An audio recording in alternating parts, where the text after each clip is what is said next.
মুসলমানের সামনে তার নবী মুহাম্মদুর রাসূলুল্লাহ সাল্লাল্লাহু আলাইহি ওয়াসাল্লামকে কটাক্ষ করা হবে, অপমান করা হবে, মুসলমান জান নিয়ে অথবা তাকে জীবিত রেখে সেখান থেকে ফিরে আসবে, সে কখনো মুসলমান হতে পারে না। নিশ্চিতভাবে আপনি শতভাগ গ্যারান্টি দিয়ে বলতে পারেন যে আল্লাহ তাআলা রব্বুল আলামিন বদরের ময়দানে মাত্র 313 জন নিরস্ত্র সাহাবীদের মাধ্যমে 1000 সশস্ত্র প্রশিক্ষিত অস্ত্রে সজ্জিত কাফেরদেরকে পরাস্ত করেছেন, নাজেহাল করেছেন, অপমানিত করেছেন, লাঞ্ছিত করেছেন। যে আল্লাহ তাআলা রব্বুল আলামিন ছোট ছোট পাখির মাধ্যমে আব্রাহা বাদশার বাহিনীকে মাটির সাথে ধূলিসাৎ করে দিয়েছেন। যে আল্লাহ তাআলা রব্বুল আলামিন 4 মাস আগে ফেসিবাদকে বাংলার জমিন থেকে উৎখাত করেছেন। যে আল্লাহ তাআলা রব্বুল আলামিন যারা নিজেদেরকে প্রভু দাবি করে, নিজেদেরকে সুরক্ষিত দাবি করে, নিজেদেরকে সর্বোচ্চ নিরাপদ দাবি করে, সে আমেরিকার সবচাইতে উন্নত শহরগুলোকে আগুন দিয়ে ঝালিয়ে দিচ্ছেন। আপনি শতভাগ কনফার্ম থাকতে পারেন, আপনি যদি ঠিক হয়ে যান, আমি যদি ঠিক হয়ে যাই, এই ভূখণ্ডের মুসলমান যদি ঠিক হয়ে যায়, অতি সত্বর অচিরেই আল্লাহ তাআলা রব্বুল আলামিন বাংলার জমিনকে মুসলমানদের জমিন বানিয়ে দিবেন। বলেন, ও ঈমানদারেরা, ও মুমিন বান্দা বান্দিরা, তোমরা শুনো, উদখুলু, তোমরা ভালোভাবে ঢুকে যাও, ফিসসিলমি কাফা, পরিপূর্ণভাবে ইসলামের মধ্যে ঢুকে যাও। প্রশ্ন আসে, আমরা সবাই মুসলমান, মুসলমানের ঘরের মুসলমান, মুসলমান সমাজের মুসলমান, মুসলমান দেশের মুসলমান। এরপরে রব্বুল আলামিন ডাকও দিলেন ঈমানদার বলে, আমানু বলে ডাক দিলেন। আবার আল্লাহ বললেন তুমি ইসলামের মধ্যে ভালো করে ঢুকে যাও। এটা কেমন কথা? দ্বিচারিতা হয়ে গেল না? সামঞ্জস্য কোথায়? সংঘর্ষ লেগে গেল তো। আল্লাহ ডাক দিলেন ঈমানদার বলে, এরপরে বললেন তুমি মুসলমান হও। তো ঈমানদাররা কি মুসলমান নয়? কেন বলেছেন রব্বুল আলামিন? কারণ আল্লাহ তাআলা রব্বুল আলামিন ভালো করে জানেন কিয়ামতের পূর্বে এমন এক সময় চলে আসবে, মুসলমান নামে থাকবে, বেশে থাকবে, ভূষায় থাকবে, মসজিদের সভাপতি হবে, মাদ্রাসার সভাপতি হবে, সমাজপতি হবে, রাষ্ট্রপ্রধান হবে, মন্ত্রী হবে, মিনিস্টার হবে, পোশাকটা বড় সুন্দর থাকবে, পারফিউম লাগিয়ে ঘোরাফেরা করবে, কিন্তু যত রকম শয়তানি আছে কোনো শয়তানি ছাড়বে না। না, তোমাদের সংখ্যা কমে যাবে না, বাল আনতুম কাসীর, বরং তোমাদের সংখ্যা এর চাইতেও বহুগুণে বৃদ্ধি পাবে। তাহলে সমস্যা কোথায়? রাসূল বললেন, ওয়ালাকিন্নাকুম গুসাউন কাগুসাইস সাইল, মুসলমান সংখ্যাই বেশি হবে কিন্তু সমুদ্রের ফানার মতো, সামান্য ঝড়ে যে উড়ে যায়। মুসলমানের ঈমান এত বেশি দুর্বল হয়ে যাবে, মুসলমান কোরআন সুন্নাহর সমাধান থেকে এত বেশি দূরে চলে যাবে, সামান্য ঝড় সামাল দিতে পারবে না। সমুদ্রের ফানা যেমন উড়ে যায়, সামান্য ধাক্কায় চলে যায়, নিঃশেষ হয়ে যায়। মুসলমানের সংখ্যা বেশি হতে পারে কিন্তু ঈমানি শক্তি দুর্বল হওয়ার কারণে কাফেরদের সামান্য আঘাতের কারণে নিঃশেষ হয়ে যাবে। রাসূল আরো বললেন, শুধু এতটুকুই নয়, আল্লাহ তাআলা রব্বুল আলামিন মুসলমানদের মিন সুদুরি আদুউকুমুল মাহাবাতা মিনকুম, রাসূল ঐতিহাসিকভাবে বলেছিলেন পূর্বের নবীদের তুলনায় আমাকে 5টি জিনিসের বিশেষত্ব দেয়া হয়েছে। 1 নাম্বার বিশেষত্ব হলো নুসিরতু বিররুবি মাসীরাতা শাহরিন, আমি মুহাম্মদ যখন কোন অঞ্চলে জিহাদের জন্য বেরিয়ে পড়ি, কোন অঞ্চলে অভিযান পরিচালনার জন্য বেরিয়ে পড়ি, রব্বুল আলামিন ওই অঞ্চলের কাফেরদের অন্তরের মধ্যে আমি 1 মাসের পথের দূরত্বে থাকা অবস্থায় তাদের অন্তরের মধ্যে আমার কম্পন সৃষ্টি করে দেন। যে আমি নবীকে রব্বুল আলামিন এমন সাহস দিলেন, এমন সম্মান দিলেন, বিশেষত্ব দিলেন, এমন এক সময় চলে আসবে মুসলমানদের শত্রুদের অন্তর থেকে, কাফেরদের অন্তর থেকে মুসলমানদের ভীতি এবং ভয়কে রব্বুল আলামিন উঠিয়ে নিয়ে যাবে। মুআজ্জাজ উপস্থিতি, আজকের ঐতিহাসিক রামগড় কেন্দ্রীয় ঈদগাহে তাফসীরুল কোরআন মাহফিলের সম্মানিত সভাপতি, আমন্ত্রিত সেরেতাজ উলামায়ে কেরাম, আমার সামনে উপবিষ্ট এবং মাইকের মাধ্যমে যে সকল দিন প্রেমী, কোরআন প্রেমী, তাওহীদি জনতা, আমরা শুরুতেই মহান রবের দরবারে হৃদয় উজাড় করে দিয়ে জবানে শুকরিয়া আদায় করি, বলি আলহামদুলিল্লাহ। আর একটু আওয়াজ দিয়ে বলি না আলহামদুলিল্লাহ। আমার জন্য যে সময়টুকু নির্ধারণ করা হয়েছে, এই সময়ে আমি চেষ্টা করব আপনাদের সামনে কোরআন ও হাদিসের আলোকে বর্তমান বিশ্বে মুসলমানদের অধঃপতনের দুই একটি কারণ উল্লেখ করার জন্য চেষ্টা করব। রব্বুল আলামিন আমাকে আপনাদের সকলকে বুঝার তৌফিক দান করুন, আল্লাহুম্মা আমিন। সম্মানিত উপস্থিতি, আমরা জানি ইসলাম হলো বিজয়ীদের ধর্ম, ইসলাম হলো শাসকের ধর্ম। ইসলাম কখনো শাসিত হয়নি। আল্লাহ রাব্বুল আলামিন কোরআনে পাকের মধ্যে ইসলামকে মানব ইতিহাসের একমাত্র জীবন ব্যবস্থা বলেছেন। এর মানে অনেক গভীর, এর অন্তর্নিহিত অর্থ অনেক সূক্ষ্ম।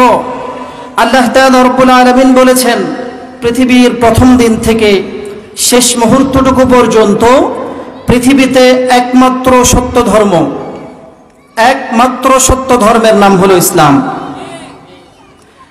আমাদেরকে রব্বুল আলামিন মেহেরবানি করে একমাত্র সত্য ধর্মের অনুসারী মুসলমান বানিয়েছেন। আমরা খুশি না বেজার? চিৎকার করে বলি, খুশি না বেজার? আল্লাহ রব্বুল আলামিন আমাদেরকে মুসলমান বানিয়েছেন। রব্বুল আলামিন মুসলমানদেরকে সুসংবাদ দিয়েছেন কোরআনে হাকিমের মধ্যে। আল্লাহ তাআলা বলেন, ওয়া'আদাল্লাহুল্লাযীনা আমানু ওয়া আমিলুস সালিহাতি মিনকুম। রব্বুল আলামিন বলেন, আল্লাহ তাআলা রব্বুল আলামিন ওয়াদা করলেন, কথা দিলেন, প্রথমত যাদের মধ্যে ঈমান আছে, যারা মুসলমান হয়েছে, ঈমানদার হয়েছে এবং ঈমান আনার পরে ভালো কাজ করেছে, নেক কাজ করেছে, এই ঈমানদার মানুষগুলোকে রব্বুল আলামিন ওয়াদা দিয়েছেন। শব্দটা বুঝবেন, ওয়াদা। আল্লাহ বললেন, আমি ওয়াদা করলাম ঈমানদারদের সাথে। বলেন তো, পৃথিবীর ইতিহাসে আল্লাহর চাইতে বড় কোন সত্যবাদী আছে নাকি? তার মানে রব্বুল আলামিন সামনে যে ওয়াদা করবেন, ওয়াদাটা শতভাগ 16 আনা সত্য ওয়াদা। রব্বুল আলামিন বলেছেন, লা ইয়াস্তাখলাফান্নাল্লাযীনা মিনকুম, আমি মুসলমানদেরকে পৃথিবীর শাসক বানাবো, কর্তৃত্ব দিব, খলিফা বানাবো। এক নম্বর সুসংবাদ। বর্তমান পৃথিবীতে যতগুলো মুসলিম রাষ্ট্র আপনি দেখবেন, অমুসলিম, ইহুদি, খ্রিস্টান, জাতিভেদে যত রাষ্ট্র আছে এগুলো এক পাশে রাখেন। যতগুলো মুসলমান রাষ্ট্র আছে, যে রাষ্ট্রের রাষ্ট্রপতি, প্রধানমন্ত্রী বলে আমি একজন মুসলমান, মাঝে মাঝে মসজিদে গিয়ে নামাজ পড়ে, মাঝে মাঝে মুসলিম জনসমাগমে উপস্থিত হয়, শুভেচ্ছা বিনিময় করে ঈদের রাতে। যতগুলো মুসলিম দেশ আছে, আপনি বুকে হাত দিয়ে কোন মুসলিম দেশের শাসককে মুসলমানের শাসক বলতে পারবেন না। তিনি একটি ভূখণ্ডের শাসক, ওনার রাজত্ব প্রয়োজন ছিল, উনি রাজা হয়েছেন, এতটুকুই। আল্লাহ বলেছেন, লা ইস্তাখলিফান্না, আমি খলিফা বানাবো। বর্তমান পৃথিবীতে কিছু অংশে এক আফগান ছাড়া পৃথিবীর কোথাও আল্লাহর প্রতিনিধি খলিফা নেই। তাহলে রব্বুল আলামিন এক ওয়াদা করলেন, আল্লাহ খলিফা বানাবেন। এরপরে রব্বুল আলামিন বলেছেন, আমি তোমাদের ধর্মকে, ইসলাম ধর্মকে মানের তামামিনকুম, একমাত্র জীবন বিধান, আমি যেই জীবন বিধানের প্রতি সন্তুষ্ট হয়েছি সেই জীবন বিধান হিসেবে পৃথিবীতে আমি প্রতিষ্ঠিত করে দিব। এই হলো রব্বুল আলামিনের ঈমানদারদের প্রতি দ্বিতীয় ওয়াদা। পৃথিবীতে শাসক হিসাবে, সর্বাগ্রে সত্য ধর্ম হিসাবে রব্বুল আলামিন প্রতিষ্ঠিত করবেন ইসলামকে। বর্তমান পৃথিবীতে মুসলমানদের সংখ্যা বেশি হতে পারে, কিন্তু ইসলামকে শ্রেষ্ঠ ধর্ম কেউ মানে? কথা বলতে হবে, কেউ মানে না। তৃতীয় ওয়াদা রব্বুল আলামিন করেছেন, ওয়ালা ইউবাদদিলান্নাহুম মিন বা'দি খাউফিহিম আমনা। পৃথিবীর সকল মুসলমানকে রব্বুল আলামিন বলেছেন, পৃথিবীর সকল মুসলমানকে অমুসলিমদের ষড়যন্ত্র থেকে, অমুসলিমদের অবৈধ আক্রমণ থেকে আমি নিরাপদ করে দিব। অথচ আপনি বর্তমান পৃথিবীতে তাকালে দেখবেন বর্তমান পৃথিবীর সবচাইতে বেশি মাজলুম, সবচাইতে বেশি নির্যাতিত, নিপীড়িত, অভিভাবকহীন মানুষ জাতির নাম হলো মুসলমান। ঠিক কিনা? তাহলে আল্লাহ তাআলা রব্বুল আলামিন ওয়াদা করেছেন তিনটা। আল্লাহর চাইতে ওয়াদা রক্ষাকারী, সত্যবাদী, সাদিক, মাসদুক পৃথিবীর ইতিহাসে কেন কোনো ইতিহাসে কেউ হতে পারে না।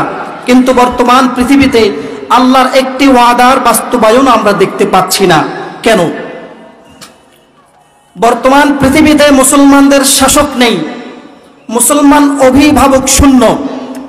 বর্তমান পৃথিবীতে মুসলমান কাফেরদের আক্রমণ থেকে নিরাপদ নয়। বর্তমান পৃথিবীতে 750 কোটি মানুষ ইসলামকে শ্রেষ্ঠ ধর্ম হিসেবে স্বীকার করে না। কিন্তু আল্লাহ যেটা বলেছেন সত্য কথা।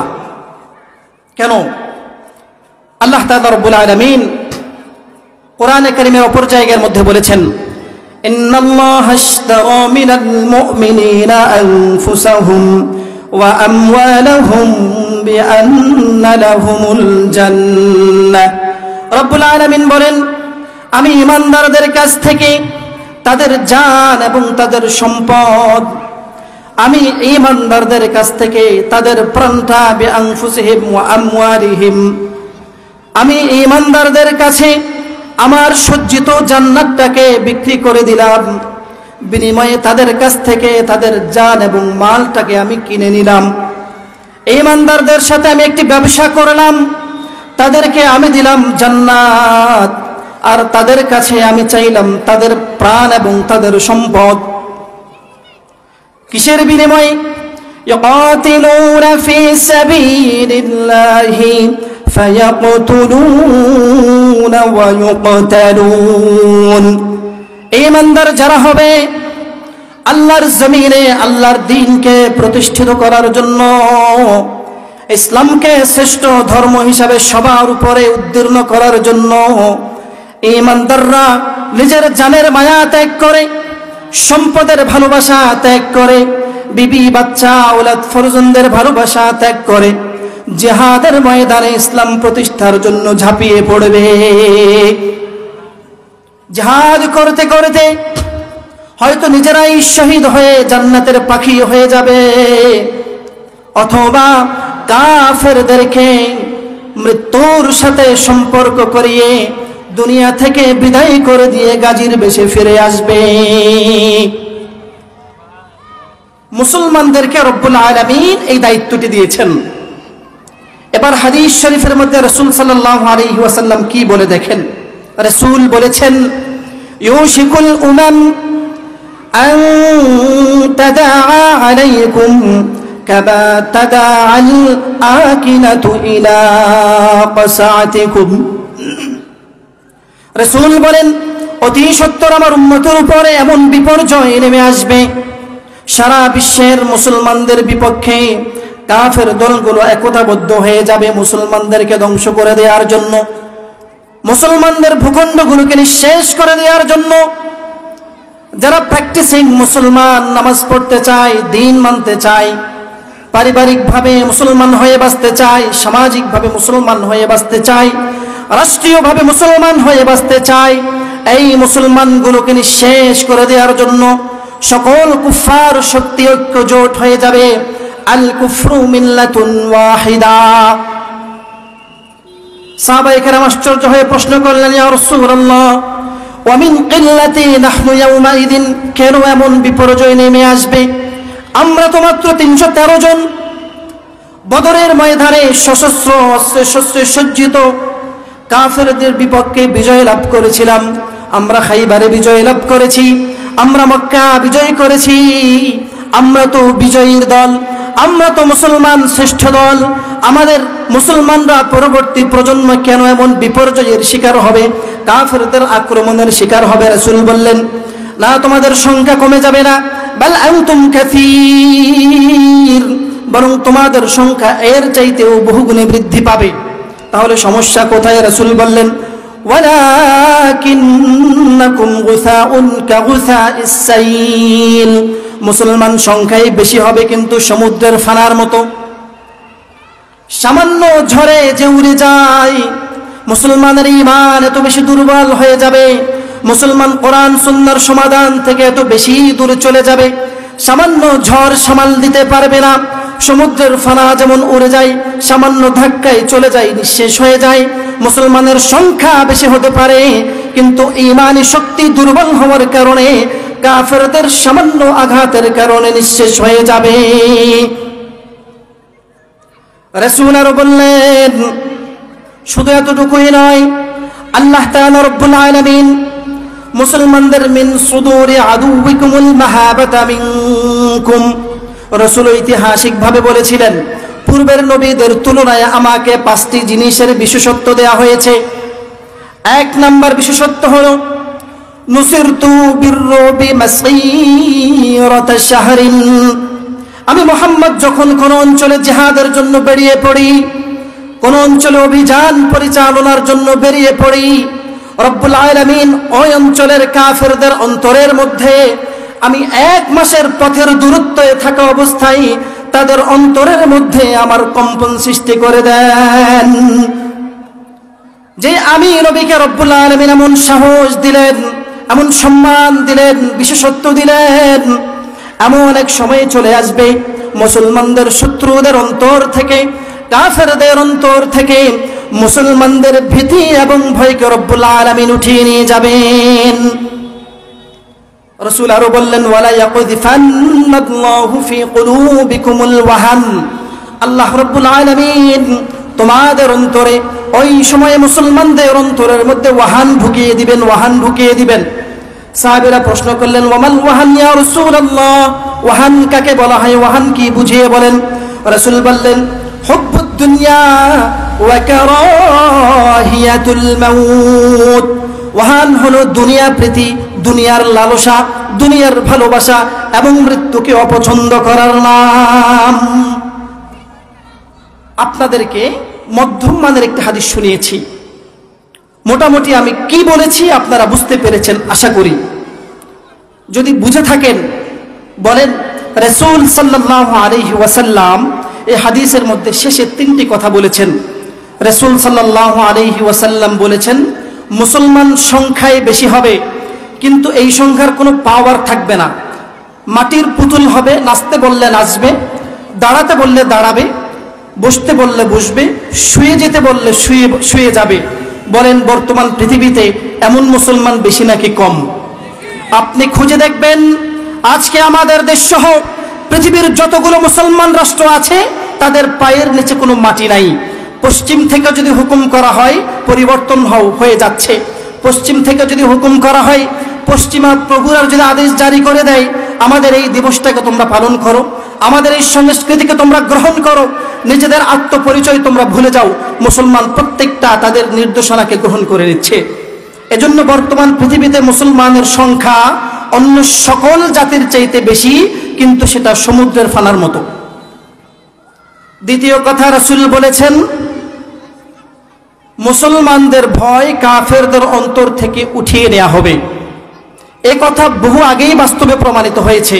পৃথিবীর কোনো মুসলমানকে একমাত্র আল্লাহর পথে লড়াইরত মুজাহিদ ছাড়া পৃথিবীর কোনো মুসলমানকে কাফের শক্তি, প্রভু নামক আমেরিকা, রাশিয়া, চীন যত পরাশক্তি বলেন, প্রতিবেশী যত পরাশক্তি বলেন, কোনো পরাশক্তি আমার মতো আপনার মতো মুসলমানকে ভয় করে না। আল্লাহ উঠিয়ে নিয়েছেন। এরপরে রাসূল বলেছেন, ওয়ালা ইয়াকযিফান্নাল্লাহু ফি কুলুবিকুমুল ওয়াহান। এই কথাটা কত ভাগ সত্য বলে বোঝানো সম্ভব নয়। রাসূল বলেছেন, মুসলমানের অন্তরে ওয়াহান ঢুকিয়ে দেওয়া হবে। ওয়াহান কাকে বলা হয়? ওয়াহান বলা হয় মৃত্যুকে অপছন্দ করা এবং দুনিয়াকে অতিমাত্রায় ভালোবাসা। রাজা থেকে শুরু করে একদম নিচু পর্যায়ের প্রজা পর্যন্ত, আলেম থেকে শুরু করে জাহেল পর্যন্ত, জ্ঞানী থেকে শুরু করে মূর্খ পর্যন্ত, যুবক থেকে শুরু করে বৃদ্ধ পর্যন্ত, নারী থেকে শুরু করে পুরুষ পর্যন্ত, এমন একজন লোকও আপনি খুঁজে পাবেন না। হয়তো 1% পেতে পারেন, অধিকাংশ লোককে আপনি খুঁজে পাবেন তারা দুনিয়ার ভালোবাসায় এত বেশি মত্ত হয়ে আছে, তাদের আচার আচরণ বচন ভঙ্গিতে আপনি এমনটা মনে করতে বাধ্য হবেন এই মানুষটা বোধহয় দুনিয়াতে আজীবন থেকে যাবে। এই তিনটি কথা রাসূল বলেছেন, তিনটি কথা বাস্তবে প্রতিফলিত হয়েছে। সুতরাং মুসলমান পৃথিবীর কোনো ভূখণ্ডে রাষ্ট্রীয় ক্ষমতায় থাকার আর কথা নেই। সম্মানিত উপস্থিতি, যেটা বলতে চেয়েছিলাম, আজকে মুসলমান মৃত্যুকে অপছন্দ করে, অথচ এটা মুসলমান সবচাইতে বেশি গুরুত্ব সহকারে বিশ্বাস করে যে মৃত্যু ছাড়া মানুষের কোনো গতি নেই। পৃথিবীর ইতিহাসে আল্লাহর কাছে সবচাইতে যিনি বেশি প্রিয় ছিলেন, সবচাইতে বেশি দামি মানুষ ছিলেন, ভিআইপি মানুষ ছিলেন, সেই মানুষটার নাম হলো আমার আপনার কলিজার নবী মুহাম্মদুর রাসূলুল্লাহ সাল্লাল্লাহু আলাইহি ওয়াসাল্লাম। বলেন, মুহাম্মদুর রাসূলুল্লাহ আজকে দুনিয়াতে জীবিত আছেন? আমার আপনার চাইতে আমরা আমাদের বিবিকে, সন্তানকে যত বেশি ভালোবাসি, আমাদের চাইতে বহুগুণে বেশি রাসূল সাল্লাল্লাহু আলাইহি ওয়াসাল্লামকে তার সাহাবীরা ভালোবাসতেন। সাহাবায়ে কেরাম বলেছেন, ইয়া রাসূলুল্লাহ, আপনি আমাদের অভিযান চালান, আপনি বড় বড় যুদ্ধের ঘোষণা দিন, আপনি নফির আম করে দিন, আপনার ডানে আমাদেরকে পাবেন, আপনার বামে আমাদেরকে পাবেন, আপনার সামনে পেছনে প্রহরীর মতো, দেয়ালের মতো, প্রাচীরের মতো আপনি আমাদেরকে দেখতে পাবেন। এত বেশি ভালোবাসতেন রাসূলকে সাহাবায়ে কেরাম। যখন রাসূলুল্লাহ সাল্লাল্লাহু আলাইহি ওয়াসাল্লাম উহুদের যুদ্ধে রাসূলের ব্যাপারে কাফেররা একটা রিউমার ছড়িয়ে দিয়েছে, তথ্য সন্ত্রাস করেছে যে মুহাম্মদকে আমরা শহীদ করে দিয়েছি। কথাটি ছিল মিথ্যা, গুজব। কারণ কাফেররা জানে মুসলমান তার নবীকে যত বেশি ভালোবাসে, নিজের প্রাণকে, নিজের স্ত্রীকে, নিজের সন্তানকে তত বেশি ভালোবাসে না, ঠিক কিনা? বলেন, মুসলমান নিজের জান দিতে প্রস্তুত আছে, কিন্তু রাসূলের অপমান সহ্য করতে কি নেই? প্রস্তুত নেই। একজন মুসলমানের সামনে তার নবী মুহাম্মদুর রাসূলুল্লাহ সাল্লাল্লাহু আলাইহি ওয়াসাল্লামকে কটাক্ষ করা হবে, অপমান করা হবে, মুসলমান জান নিয়ে অথবা তাকে জীবিত রেখে সেখান থেকে ফিরে আসবে, সে কখনো মুসলমান হতে পারে না। সম্মানিত উপস্থিতি, রাসূল সাল্লাল্লাহু আলাইহি ওয়াসাল্লামের ব্যাপারে মিথ্যা গুজব ছড়িয়ে দেওয়া হলো, মুহাম্মদকে আমরা শহীদ করে দিয়েছি। সাহাবায়ে কেরাম দিক বেদিক ছোটাছুটি শুরু করলেন, হাত থেকে অস্ত্র ফেলে দিয়েছেন, ধনুক ফেলে দিয়েছেন, তীরন্দাজরা তীর ফেলে দিয়েছেন, দিক বেদিক পাগলের মতো ছোটা শুরু করে দিয়েছেন। যে রাসূলের মাধ্যমে মানবতা শিখেছি, যে রাসূলের মাধ্যমে স্বাধীনতা পেয়েছি, যে রাসূলের মাধ্যমে নৈতিকতা শিখেছি, যে রাসূলের মাধ্যমে জান্নাতের পথের দিশা পেয়েছি, সেই রাসূল যদি দুনিয়াতে না থাকে তো যুদ্ধ করব কার জন্য?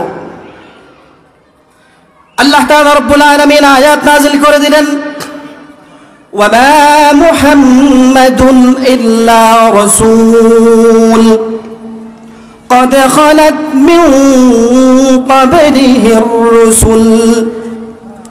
রব্বুল আলামিন বলে দিলেন, ও সাহাবায়ে কেরাম, আমার বান্দারা শোনো শোনো, তোমরা দাঁড়াও। আমি মুহাম্মদকে পাঠিয়েছি আমার ভীষণ দিয়ে মুহাম্মদকে আমি একজন নবী হিসাবে, রাসূল হিসাবে দুনিয়াতে পাঠিয়েছি। রব তো আমি একজন, আমি ছাড়া হাইয়ুন কাইয়ুমুন, চিরঞ্জীব আর কেউ নাই। মুহাম্মদকে আমি নবী হিসাবে দুনিয়াতে পাঠিয়েছি, তার দায়িত্ব শেষ হয়ে গেলে সে আবার ফিরে আসবে, এটাই তো স্বাভাবিক। তোমরা কেন জিহাদের ময়দান ছেড়ে চলে যাচ্ছ? মুহাম্মদ যদি দুনিয়া থেকে চলে আসে, তোমরা কি দ্বীন পরিত্যাগ করবা নাকি? আল্লাহ তাআলা আয়াত নাযিল করে দিলেন, মুহাম্মদ তো আমার ভীষণ নিয়ে দুনিয়াতে গিয়েছে, একটা সময় তার কাজ শেষ হয়ে গেলে সেও চলে আসবে, তখন কি তোমরা দ্বীন ছেড়ে দিবা, জিহাদ ছেড়ে দিবা, ধর্ম পালন করা ছেড়ে দিবা? অতঃপর রাসূল সাল্লাল্লাহু আলাইহি ওয়াসাল্লাম একটা সময় সত্যিকারেই বাস্তবেই দুনিয়া থেকে বিদায় নিলেন।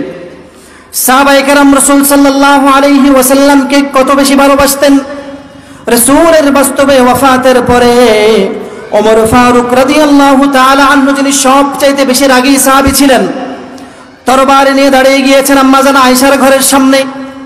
এটা আমি বিশ্বাস করি না মুহাম্মদুর রাসূলুল্লাহ সাল্লাল্লাহু আলাইহি ওয়াসাল্লাম দুনিয়া থেকে বিদায় নিয়ে চলে গিয়েছে, এটা আমি মানতে পারছি না, এটা আমি বিশ্বাস করি না। যেই ব্যক্তি বলবে আমার নবী দুনিয়া থেকে গিয়েছে, তার হাত আমি কেটে ফেলবো, তার পা আমি কেটে ফেলবো, তার শরীর থেকে তার গর্দানটা আমি আলাদা করে দিব।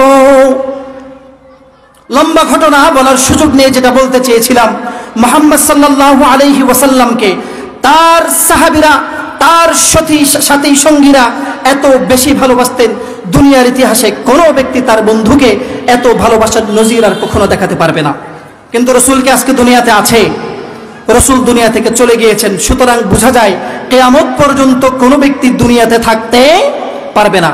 সুতরাং এই বাস্তবতাকে স্বীকার করে আজকেও যদি মুসলমান, যেখানে সারা বিশ্বের মধ্যে মুসলমান নির্যাতিত, নিপীড়িত, মাজলুম, সবচাইতে বেশি নিগ্রহণের শিকার, এই মুসলমান আজ যদি মৃত্যুর ভয়কে জয় করে, এই মুসলমান আজ যদি তলোয়ার হাতে নিয়ে, অস্ত্র হাতে নিয়ে সাহাবায়ে কেরামের মতো জিহাদের ময়দানে ঝাঁপিয়ে পড়তে পারে দিন প্রতিষ্ঠার জন্য, ইসলাম প্রতিষ্ঠার জন্য, কোনো সন্দেহ নেই আল্লাহ তাআলা রব্বুল আলামিন তার ওয়াদাকে সত্য প্রমাণিত করে পুরো পৃথিবীকে ইসলাম প্রতিষ্ঠা করে দিবেন। সম্মানিত উপস্থিতি, রাসূল সাল্লাল্লাহু আলাইহি ওয়াসাল্লাম আমাদেরকে সে আশার বাণী শুনিয়েছেন। রাসূলুল্লাহ সাল্লাল্লাহু আলাইহি ওয়াসাল্লাম বলেছেন, লা ইয়াবকা বাইতু মুদারিন ওয়ালা ওয়াবারিন হাত্তা দাখালাহুল ইসলাম। কিয়ামতের পূর্বে পৃথিবীর কোনো কাঁচা ঘর, কোনো পাকা ঘর, কোনো ছোট ঘর, কোনো বড় ঘর, এমন কোনো ঘর প্রতিষ্ঠান বাকি থাকবে না যেই ঘরের দেয়াল ভেদ করে ইসলামকে আমি সেই ঘরের মধ্যে প্রবেশ করিয়ে দিব। সম্মানিত উপস্থিতি, সুতরাং আপনি আশা করতেই পারেন আল্লাহ তাআলা রব্বুল আলামিন ইমাম মাহদীকে দুনিয়াতে পাঠানোর মাধ্যমে সারা বিশ্বে ইসলামকে পুনরায় প্রতিষ্ঠিত করে দিবেন।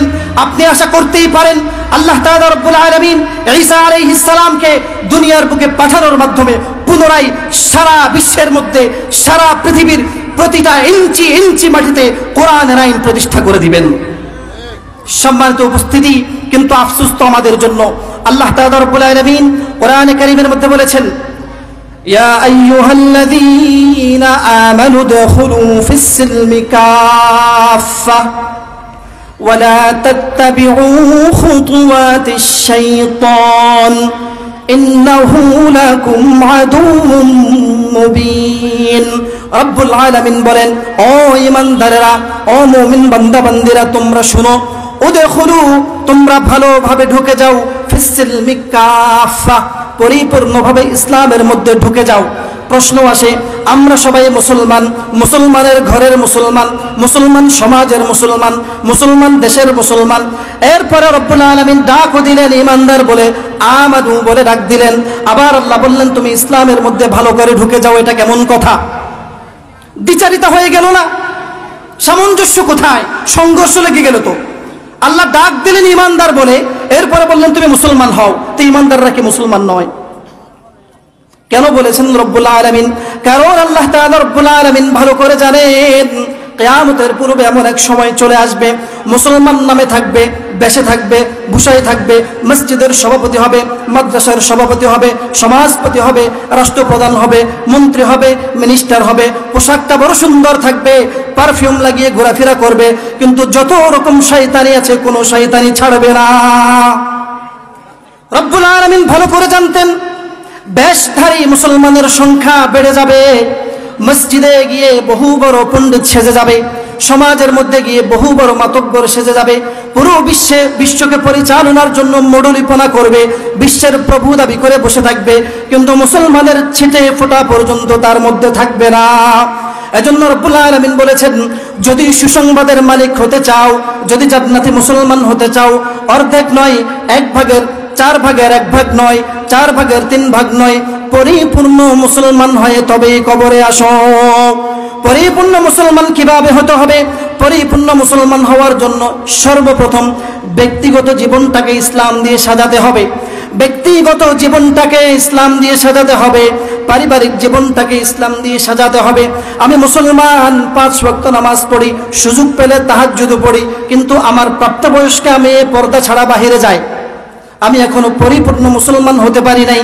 আমি মুসলমান, কিন্তু আমার বিবি মেকআপ লাগিয়ে মার্কেট করতে যাই, আমি এখনো পরিপূর্ণ মুসলমান হতে পারি নাই।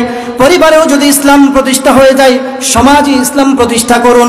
আপনি একটি মুসলমান পরিবারের সন্তান, কিন্তু সমাজে ইসলামের রীতিনীতি কালচার প্রতিষ্ঠার জন্য আপনার কখনো পেরেশানি হয় নাই, কপালে চিন্তার ভাঁজ পড়ে নাই। হ্যাঁ আমি তো জান্নাতে চলে যাচ্ছি, কিন্তু আমার পাশের প্রতিবেশী, আমার চাচাতো ভাই, খালাতো ভাই, একই টেবিলে খাবার খাই, চা খাই, একই কাতারে দাঁড়িয়ে নামাজ পড়ি, এই ব্যক্তি জাহান্নামে চলে যাচ্ছে, তাকে আমি কিভাবে জান্নাতে নিতে পারি? কোনো পেরেশানি নাই। আমি এখনো সামাজিকভাবে মুসলমান হতে পারি নাই, আপনি সামাজিকভাবে মুসলমান হয়ে গেলেন। আপনার ফিকির করা উচিত রাষ্ট্রে কিভাবে ইসলাম প্রতিষ্ঠিত করবেন, এই রাষ্ট্রের মধ্যে কিভাবে হক প্রতিষ্ঠিত করবেন। চুরি করলে কিভাবে হাত কাটার বিধান পালন করবেন, জিনা করলে কিভাবে মৃত্যুদণ্ড কার্যকর করবেন, রাসূলকে অপমান করলে, ইসলাম নিয়ে কটূক্তি করলে মৃত্যুদণ্ড কিভাবে কার্যকর করবেন ফিকির করতে হবে। যদি করতে না পারেন পরিপূর্ণ মুসলমান আপনি হতে পারেন নাই, ঠিক কিনা? সম্মানিত উপস্থিতি, দুর্ভাগ্য তো আমাদের জন্য, আমরা মুসলমান হয়েছি, শেষ জামানার মুসলমান, কিন্তু পরিপূর্ণ ইমানদার এখনো হতে পারিনি। প্রিয় উপস্থিতি, যে কথাটুকু আপনাদের সামনে বলতে চেয়েছিলাম, আল্লাহ তাআলা রব্বুল আলামিন আমাদেরকে দুর্ভাগা বানাননি, মুসলমান বানিয়ে সম্মান দিয়েছেন। কিন্তু কথা হলো, নিজের সম্মান যদি কেউ নিজে ধরে রাখতে না পারে, কপালের দোষ দিয়ে তো লাভ নাই। এখন মুসলমান নিজের সম্মান নিজে ধরে রাখতে পারছে না, এখানে আল্লাহকে দোষারোপ করার কোনো সুযোগ নেই। নিশ্চিতভাবে আপনি শতভাগ গ্যারান্টি দিয়ে বলতে পারেন যে আল্লাহ তাআলা রব্বুল আলামিন বদরের ময়দানে মাত্র 313 জন নিরস্ত্র সাহাবীদের মাধ্যমে 1000 সশস্ত্র প্রশিক্ষিত অস্ত্রে সজ্জিত কাফেরদেরকে পরাস্ত করেছেন, নাজেহাল করেছেন, অপমানিত করেছেন, লাঞ্ছিত করেছেন। যে আল্লাহ তাআলা রব্বুল আলামিন ছোট ছোট পাখির মাধ্যমে আব্রাহা বাদশার বাহিনীকে মাটির সাথে ধূলিসাৎ করে দিয়েছেন। যে আল্লাহ তাআলা রব্বুল আলামিন 4 মাস আগে ফ্যাসিবাদকে বাংলার জমিন থেকে উৎখাত করেছেন।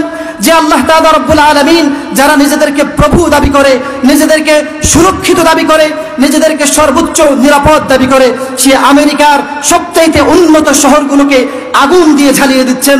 আপনি শতভাগ কনফার্ম থাকতে পারেন, আপনি যদি ঠিক হয়ে যান, আমি যদি ঠিক হয়ে যাই, এই ভূখণ্ডের মুসলমান যদি ঠিক হয়ে যায়, অতি সত্বর অচিরেই আল্লাহ তাআলা রব্বুল আলামিন বাংলার জমিনকে মুসলমানদের জমিন বানিয়ে দেবেন ইনশাআল্লাহ। আল্লাহ তাআলা রব্বুল আলামিন আমাদেরকে সেই সুদিন দেখে মুসলমানদের জমিন হিসাবে এই বাংলাকে প্রতিষ্ঠিত করে, এই বাংলার জমিনকে জমিনের মধ্যে হক প্রতিষ্ঠিত করে, কিসাস প্রতিষ্ঠিত করে, ইসলামী বিধিবিধান রাষ্ট্রীয়ভাবে প্রতিষ্ঠিত করে। রব্বুল আলামিন আমাদেরকে দুনিয়া থেকে বিদায় হওয়ার তৌফিক দান করুন, আমিন। ওয়া মা তৌফিকি ইল্লা বিল্লাহ। ওয়াসসালামু আলাইকুম ওয়া রাহমাতুল্লাহি ওয়া বারাকাতুহু।